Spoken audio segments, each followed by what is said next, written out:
Hi there. For question number 5, Professor Vinculum investigated the migration season of the bulbul bird from the wetlands to a warmer climate. He found that during the migration season, their population P could be modeled by P is equal to 1350 plus 400 times 1.25 to the power of negative t, where t is greater or equal to 0, where t is the number of days since the start of the migration season.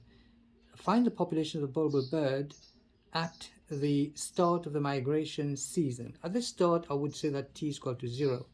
So the answer to that question then is P is equal to 1350 plus 400 times times 1.25 to the power of 0. So basically we're looking at 1350 plus 400, and so that turns out to be 1750.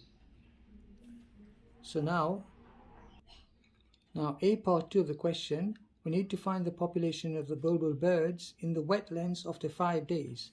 So population will be all of that, and then t is 5, so we're going to put t as 5.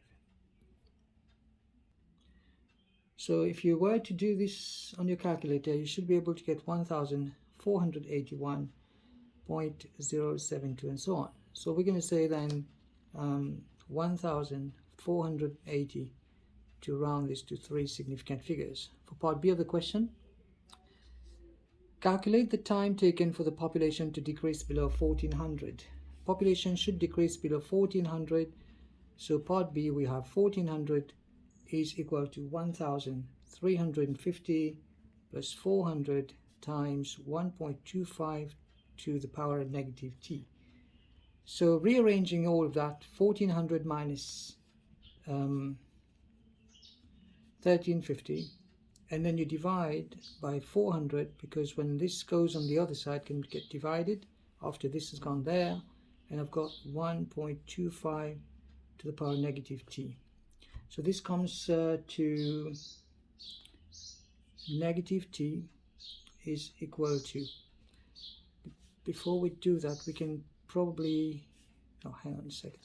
So what we're going to do is try and do this on our calculator here, and that comes to 1.25 to the power of negative t is equal to 0.125. So now we can apply logarithms on both sides. The t can come as the minus here, minus t, and all of that is equal to ln 0.125. So minus t is equal to ln 0.125 divided by ln 1.25, and should be able to get negative 9.318 and so on. So I can say t is equal to 9.32 days. Now that's the answer to the question. And part C of the question, according to this model, find the smallest possible population of the bulbul birds during the migration season. Okay, the smallest is, let's take a look. This is there's no more space here. So part C, we need a valid explanation, and the smallest population. The population is equal to, from the model, all of that. So what I'm going to do is I'm going to try to increase the value of t here. You can use a calculator and see, as t approaches infinity, then 1.25 to the power of negative t times 400 approaches 0. So if this becomes large, this becomes 0. So we're left with p as 1350. That's the smallest population, smallest value of p. So here we are. Take care.